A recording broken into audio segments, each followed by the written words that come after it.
भगवान विष्णु गरुड़ को मनुष्य के शरीर की महत्ता बताते हुए कहते हैं कि जीवों की 84 लाख योनियों में से मनुष्य योनि के अतिरिक्त किसी भी अन्य योनि में तत्व ज्ञान प्राप्त नहीं होता।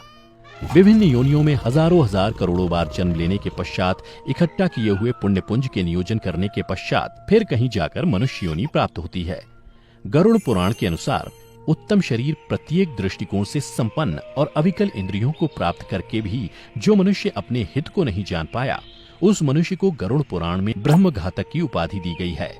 शरीर के बिना कोई भी जीव पुरुषार्थ नहीं कर सकता, इसलिए शरीर और धन का सही उपयोग कर पुण्य एकत्र करना बुद्धिमत्ता की निशानी है, ताकि ये आपके मोक्ष प्राप्ति में सहायक हो सके। आपको ये जानने की आवश्यकता है कि मनुष्य का शरीर ही उसके पुरुषार्थों का एकमात्र साधन है, जिसे प्राप्त कर वह अपना कल्याण कर सकता है। इसलिए उसकी रक्षा करने का दायित्व आपका ही है। अतः आप गांव, क्षेत्र, धन, घर और शुभाशुभ कार्य पुनः अपने अनंत जीवन में प्राप्त कर सकते हैं। किंतु मनुष्य का शरीर एक ऐसी चीज है जिसे पुनः आसानी से प्राप्त नहीं किया जा सकता। इसलिए बुद्धिमान वही है जो इन सब तथ्यों को जानता हुआ अपने शरीर की रक्षा का हर संभव प्रयास करता है। यहाँ तक कि कुष्ठ रोगी अर्थात कोढ़ी भी अपने शरीर को त्यागने की इच्छा नहीं रखता। इसके समाधान स्वरूप एक तथ्य का वर्णन गरुड़ पुराण में मिलता है, जिसके अनुसार जो मनुष्य अपने शरीर की रक्षा हेतु धर्माचरण का पालन कर ज्ञान प्राप्ति के उद्देश्य से ज्ञान, ध्यान और योग की सिद्धि प्राप्त कर लेता है, वो मनुष्य ध्यान योग से बिना विलंब करे मोक्ष प्राप्त करने में सक्षम है। दूसरे शब्दों में कहें तो गरुड़ पुराण के अनुसार जो मनुष्य ज्ञान, ध्यान और योग इन सिद्धियों को प्राप्त कर लेता है, वे मनुष्य सशरीर एक लोक से दूसरे लोक में भ्रमण करने की क्षमता रखता है। और ये भी बतलाया है कि जो मनुष्य अपनी आत्मा के हित के बारे में स्वयं नहीं सोचेगा, तो उसकी आत्मा का दूसरा कौन हितैषी होगा जो उसकी आत्मा को तारेगा? वह और कोई नहीं अपितु स्वयं मनुष्य ही है, जिसे अपना शरीर और आत्मा की रक्षा करनी होगी। गरुड़ पुराण में मनुष्य को जीवन और उसके इस देह की महत्ता को कुछ इस प्रकार समझाया गया है। मनुष्य के सामने वृद्धावस्था बाघिन के सामने खड़ी है। फूटे हुए घड़े से गिरने वाले जल की भांति प्रतिक्षण मनुष्य की आयु समाप्त होती जा रही है और उस पर से रोग शत्रु की भांति प्रहार किए जा रहे हैं। अतः श्रेय प्राप्ति के लिए मनुष्य को अभी से अभ्यास करना चाहिए। विष्णु जी पक्षीराज गरुड़ से बताते हैं कि जो मनुष्य अपने हित और अहित को जाने बिना कुमार्ग पर चलते हैं और जिनका सारा ध्यान केवल पेट भरने में ही रह जाता है, वे मनुष्य नरकगामी हैं। मैथुन, निद्रा और आहार आदि की स्वाभाविक प्रवृत्ति तो सभी मनुष्यों में समान है, परंतु उनमें से जो हित और अहित को जानने वाला ज्ञानवान है, वो मनुष्य कहा जाता है, और इस ज्ञान से जो शून्य है वो पशु कहलाता है। इसी के साथ सत्संग और विवेक को मनुष्य के दो निर्मल नेत्र बताया है।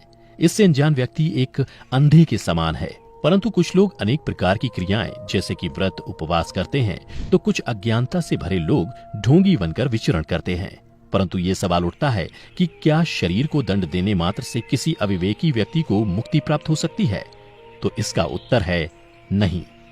वेद शास्त्र और पुराणों को जानने वाला जो मनुष्य परमार्थ को नहीं जानता, उसका भी संपूर्ण ज्ञान कौवे के कांव कांव करने की भांति माना गया है। और उदाहरण देते हुए बतलाया है, जिस प्रकार अमृत से तृप्त व्यक्ति के लिए भोजन की आवश्यकता नहीं होती, उसी प्रकार हे गरुड़, तत्वज्ञ को शास्त्र से कोई प्रयोजन नहीं होता।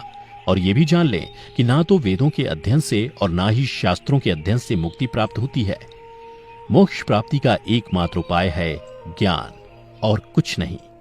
मित्रों, यदि आप भी सशरीर दूसरे लोकों में जाना चाहते हैं तो मम अर्थात मैं जैसे सांसारिक लोभ को त्याग कर ओंकार का जप करें और सिद्धियां प्राप्त करने का हर संभव प्रयास करें। आप में से यदि कुछ लोगों ने ध्यान दिया हो तो मनुष्य के अपने शरीर के साथ ही दूसरे लोक में जाने की घटनाओं का वर्णन पहले भी बहुत से वेदों और पुराणों में किया जा चुका है, जिसमें पौराणिक ग्रंथों के अहम किरदार जैसे कि श्री कृष्ण, अर्जुन, सावित्री, युधिष्ठिर, नचिकेता भी शामिल हैं। इन सभी के यमलोक जाने के पीछे के कारण भले ही अलग थे, परंतु इनकी सिद्धियां इतनी प्रबल थीं कि यमलोक का यम मार्ग भी इनके संकल्प को नहीं तोड़ सका। वर्णित पात्रों में से एक युधिष्ठिर के यमलोक जाने का वर्णन भी महाभारत में मिलता है। कहा जाता है, जब महाभारत के युद्ध के पश्चात पांडवों का राजपाट स्थापित हो गया, तब कुछ वर्षों पश्चात युधिष्ठिर ने राजपाट त्याग यमलोक जाने का निश्चय किया और यमलोक के लिए निकल पड़े। कहते हैं इस मार्ग पर युधिष्ठिर के साथ और भी कई लोग आए थे, परंतु यम मार्ग पर चलते हुए सभी गल गए।